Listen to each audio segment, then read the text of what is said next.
En tant qu'ami de Rousseau, je suis venu aujourd'hui lui poser quelques questions concernant l'actualité de la Guinée-Conakry. Donc, Rousseau, j'ai 3 questions à te poser. D'abord, la première question est de savoir les crimes commis en Guinée sont-ils ethnocentristes? Ça, c'est la première question. Et la deuxième question est de savoir, peut-on parler d'affrontement ethnique ou affrontement entre pouvoir et une ethnie? Ça, c'est la deuxième question. La troisième question est, quelle est ta réaction face à la vidéo d'hier montrant une femme aux mains des FDS, voilà, de la Guinée-Conakry? Donc là, je vais reprendre la première question, comme ça, tu vas me répondre. Okay. La première question est, les crimes commis en Guinée sont-ils ethnocentristes? Alors, merci Saikou de me poser ces questions. Je vais répondre avec précision pour éviter toute confusion. La première question, les crimes commis sont-ils ethnocentristes? Oui. Je pense que moi je vais dire oui et je vais le démontrer. Les crimes sont ethnocentristes parce que ces crimes sont accompagnés par des injures ethnocentristes. Je vais encore préciser, lorsqu'un policier blanc américain pointe son flingue sur la tempe d'un Afro-Américain et le tue froidement, ça ne fait pas de ce crime un crime raciste, forcément. Donc ça, c'est une situation qu'on ne peut pas forcément dire qu'il s'agit d'un crime raciste. Deuxième situation, si un policier blanc américain pointe son flingue sur la tempe d'un Afro-Américain et avant de tirer, lui dit « sale noir, sale négro » et le tue, ce crime devient raciste. Donc il y a deux situations, A et B. C'est lorsque des paroles, des écrits accompagnent le crime, tout change. Les FDS en Guinée, lorsqu'ils descendent dans les quartiers Peul, tous les jeunes peuvent témoigner. Il y a eu aussi, je pense, un rapporteur des médias occidentaux qui avait témoigné de cela aussi. Les forces de l'ordre, ils disent clairement, vous les Peuls, on va tous vous tuer. C'est ça qui rend le crime ethnocentriste. C'est ce que les gens, beaucoup de nos compatriotes n'arrivent pas à comprendre. Donc, ils se limitent à se focaliser sur le plan politique. Ce n'est pas le cas. Aujourd'hui en Guinée, de Kassa à la forêt, aucun malinqué n'est tué aujourd'hui avec des mots, avec des injures du style « vous les malinqués, on va tous vous tuer ». Non. Aucun forestier n'est tué aujourd'hui en Guinée avec des paroles « vous les forestiers, on va tous vous massacrer ». Vous n'êtes pas des Guinéens. Aucun Soussou n'est tué aujourd'hui dans notre pays avec les paroles « vous les Soussous, on va tous vous massacrer ». Cela est réservé aux peuples. C'est ce qui fait donc la particularité des crimes. Les gens, en fait, c'est ce qui se passe dans un tribunal. Il faut des indices, des écrits, des paroles pour caractériser l'infraction raciste. On peut prendre aujourd'hui un pick-up rempli de FDS, tous malinqués, dans une zone Peul, cela ne fera pas un crime ethnocentriste. On peut prendre en fait un pick-up de FDS 100% Peul qui descendent dans un quartier 100% Peul. S'ils font des massacres en proférant des injures racistes, le crime deviendra ethnocentriste. Je ne sais pas, les gens en fait, il faut c'est-à-dire l'auteur de l'infraction, ce n'est pas ce qui est déterminant en fait. C'est-à-dire un Peul peut tuer un Peul, le crime peut être ethnocentriste. Un Malinké peut tuer un Peul sans que ça ne soit ethnocentriste. Tu vois ce que je veux dire? Mais les gens, en fait, ils se focalisent, comme ils se disent que dans le FDS, il y a toutes les ethnies. Le crime n'est pas ethnocentriste. Comme dans l'axe, les Peuls sont beaucoup plus nombreux. Ils disent que c'est pas ethnocentriste, c'est parce qu'ils étaient là. Si c'était des Soussous qui étaient là aussi, ce serait la même chose. Non. Ce qui est important, en fait, c'est ce qu'on dit avant de tuer, en fait. C'est ça. Il faut que les gens s'intéressent, en fait, au code pénal. Comment on caractérise, en fait, le crime raciste ou ethnocentriste. Voilà, parce qu'en Guinée, si tu veux, ceux qui viennent te dire, en fait, ce n'est pas un crime ethnocentriste, ils n'ont aucune notion juridique. Tu vois? Mais parfois, tu as même des juristes, des juges même qui te disent que ce n'est pas ethnocentriste. Cela, c'est la mauvaise foi, en fait. Donc, voilà ce qui fait que ces crimes sont des crimes ethnocentristes. On ne peut pas le nier dans n'importe quel tribunal. Je dis bien dans n'importe quel tribunal au monde. Sauf en Guinée, ces crimes seront caractérisés comme étant des crimes racistes. D'accord. Voilà. Ok, merci pour la réponse à cette question. On va passer à la seconde question. Donc, qui est de savoir, peut-on parler d'affrontement ethnique ou affrontement entre pouvoir et une ethnie? Bon, en fait, cette question, moi, je pense que pour l'instant, il n'y a pas d'affrontement entre ethnies. Mais la bonne question, la vraie question qu'il faut se poser, parce que c'est justement cette question-là qui est à l'origine de ce que moi j'appelle aujourd'hui une sorte de formule qui est répétée par tout le monde, ne tombons pas dans le piège. C'est devenu comme une sorte de sourate que toutes les bonnes âmes répètent à longueur de journée, ne tombons pas dans le piège. Ce n'est pas la bonne question pour moi. La bonne question pour moi est de savoir aujourd'hui, nous sommes le 30 janvier 2020, aujourd'hui en Guinée, est-ce qu'il y a une ou des ethnies qui sont conditionnées, qui sont formatées, qui sont prêtes à massacrer une autre ethnie ou pas? Celle-là, c'est la bonne question. Pour l'instant, il n'y a pas d'affrontement entre les différentes ethnies. Mais ce qui est clair, observons très bien les faits, en cas de conflit, le pouvoir actuel va distribuer les armes à des ethnies pour massacrer une autre ethnie. Et on sait laquelle sera massacrée. Donc, si tu veux, l'affrontement ethnique, ça viendra. Ça, c'est la seconde étape. Pour l'instant, tout le monde préfère dire ne tombons pas dans le piège. Mais on sait déjà qu'il y a des gens qui sont conditionnés, qui sont préparés, qui sont même prêts aujourd'hui à massacrer d'autres. Ils n'attendent que le coup de feu, ils n'attendent que en fait le coup d'envoi. Et ce coup d'envoi, c'est le pouvoir qui va le donner. D'accord. Voilà. Ok. Merci pour ta réponse. Et on va passer à la troisième et dernière question.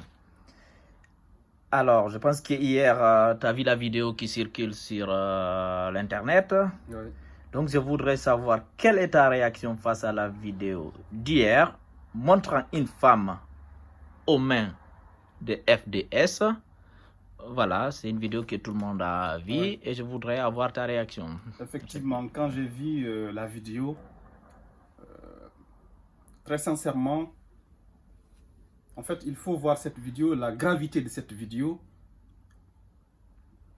Il faut la voir au-delà de la Guinée. Ce qui s'est passé hier, ce n'est pas seulement un problème guinéen, c'est un problème universel. Hier, en Guinée, les FDS ont violé une règle universelle. C'est-à-dire une règle qui est commune à tous les peuples du monde. Une règle qui se retrouve dans toutes les cultures. Tu ne peux pas aller dans un pays, tu ne peux pas aller dans un peuple qui n'a pas cette règle. Quelle est cette règle? La règle est les femmes et les enfants d'abord. Tout le monde connaît cette règle. Oui. En cas de guerre, en cas de catastrophe naturelle, en cas de danger, les premières personnes sur la liste à sauver, c'est les femmes et les enfants d'abord. Oui. Il n'y a aucun peuple, en fait, qui viole cette règle. Violer cette règle, c'est quitter l'humanité. Hier, les forces de l'ordre, ce que les forces de l'ordre ont fait hier, la Guinée déménage, la Guinée quitte l'humanité avec cet acte. On ne peut pas appartenir au règne humain en violant cette règle. Parce que celle-ci, elle est présente dans tous les peuples du monde. Tu ne peux pas aller dans une contrée sans voir cette règle. C'est impossible. Ouais. Je défie quiconque de me montrer, d'indexer un peuple, un pays dans ce monde où cette règle n'est pas présente. Ça n'existe pas. Donc ça, c'est le premier aspect. Oui. Donc ça veut dire la règle là, c'est la première gravité. C'est une gravité en fait universelle, Oui. ce qui s'est passé. Ma deuxième réaction, c'est quand j'ai vu certains idiots intégraux se permettre de dire que quand les FDS ont pris la femme, ont ramassé la femme violemment pour courir avec elle, que c'était pour la sauver. Non, ce n'était pas pour la sauver. Les FDS enlèvent la femme, la kidnappent comme un butin de guerre. Pourquoi? Pour la monnayer ultérieurement avec des espèces sonnantes. C'est ça la vérité. Donc croire que les forces de l'ordre voulaient s'enfuir avec la femme pour la sauver, c'est faux. Ils s'enfuient avec la femme parce qu'ils ne voulaient absolument pas partir sans avoir un butin de guerre. Ce qu'il faut savoir, c'est cette problématique aussi. Je vais donc abonder dans ce sens, aller plus loin. Oui. Les FDS, c'est-à-dire, sont beaucoup plus armés par la haine du peuple que par leurs propres armes. D'accord? C'est-à-dire, l'arme, la haine que portent les FDS sur les peuples est plus puissante que leurs propres armes, que leurs propres fusils, en fait, je vais dire. Les FDS, vous pouvez poser des questions à beaucoup de gens. Quand ils enlèvent les peuls, non seulement ils en font du commerce, c'est-à-dire ils font carrément de la traite humaine en fait. Ils enlèvent des jeunes peuls, ils les mettent dans leur fourgonnette. Pour leur libération, ils demandent de l'argent. Sinon, si ces enfants sont coupables, si ces jeunes en fait qui ont été pris sont coupables, il faut le traduire en justice.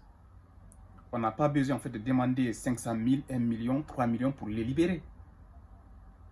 S'ils sont réellement coupables, Oui. qu'on les passe en jugement devant le tribunal. Oui. Mais beaucoup aujourd'hui des forces de l'ordre s'enrichissent. Non seulement ils tuent les peuples, non seulement en fait ils les humilient, mais en plus de ça aussi, ils arrivent à instaurer une sorte de commerce en fait, carrément une traite humaine en fait. Parce que c'est ça une traite humaine. Une traite humaine, c'est une traite où l'objet de la transaction, c'est l'homme. L'objet de la transaction, c'est l'homme, c'est l'humain. C'est ça une traite humaine en fait. Et les FDS guinéens le font. Quand ils enlèvent en fait des peuls et avec les jeunes des autres ethnies, qu'est-ce qu'ils font? Ils libèrent les autres. Ils gardent les peuls. Et même ils le disent que les peuls ont de l'argent.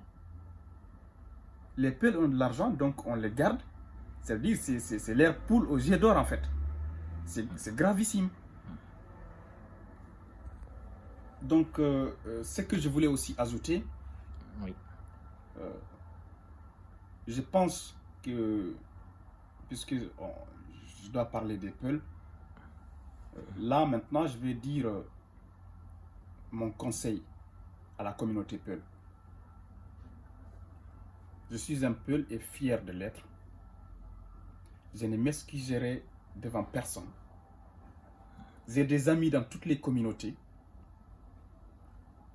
Mes amis malinqués qui verront cette vidéo, ils me connaissent très bien. J'ai des amis forestiers, j'ai des amis soussous. Il n'y a jamais eu d'embrouille entre nous. Mais ils savent que je suis sincère et je ne mâche pas mes mots. et je ne le ferai jamais. Le problème aujourd'hui des Peuls, je pense que la personne qui a le plus traduit ces problèmes, c'est le philosophe Nietzsche. Les Peuls véhiculent aujourd'hui une morale des faibles, parce qu'ils sont faibles. Je vais m'expliquer. Oui. Regarde le vocabulaire des Peuls. Leur vocabulaire, c'est quoi? C'est tolérance, solidarité, droit de l'homme, justice, vivre ensemble. Ils commandent la pitié, ils commandent l'empathie. C'est-à-dire un vocabulaire de faible pour un faible. Pendant ce temps, nos autres compatriotes, puisqu'ils sont forts, ils véhiculent une morale de fort. Et ils parlent de quoi? Ils parlent d'ordre public, ils parlent de souveraineté, ils parlent de patriotisme, ils parlent d'autorité, ils parlent de force, ils parlent de guerre. Tu vois, c'est Nietzsche, ça c'est pas moi qui le dis, c'est Nietzsche. Quand tu es fort, tu véhicules une morale de fort. Quand tu es faible, tu véhicules une morale de faible. Le peuple est faible, il véhicule une morale de faible. Regarde le vocabulaire, fais attention. Fais attention seulement, tu verras les deux grilles de lecture. Pendant que nous sommes là en train de commander la pitié, l'empathie, les autres sont en train de parler, en fait, ils sont même en train, en fait, de revigorer les forces de l'ordre. Ils te parlent de loi.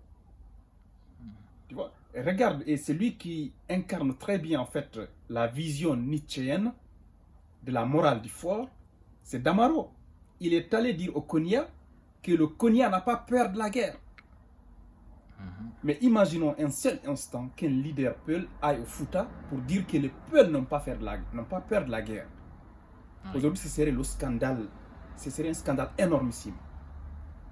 Tu vois? Les Peuls sont castrés, en fait. Ils n'osent pas s'exprimer. Pourquoi ils n'osent pas s'exprimer? Parce qu'en fait, avec le temps, c'est-à-dire les autres ont réussi à dominer idéologiquement le Peul, en fait. Le Peul, il a ce que les Grecs appellent la vergogne, c'est-à-dire le fait de s'interroger, le fait d'être obsédé par ce que les autres pensent de nous. Tu vois? Avant de faire une action, tu te demandes toujours comment ça sera perçu par X ou Y. C'est ça la vergogne.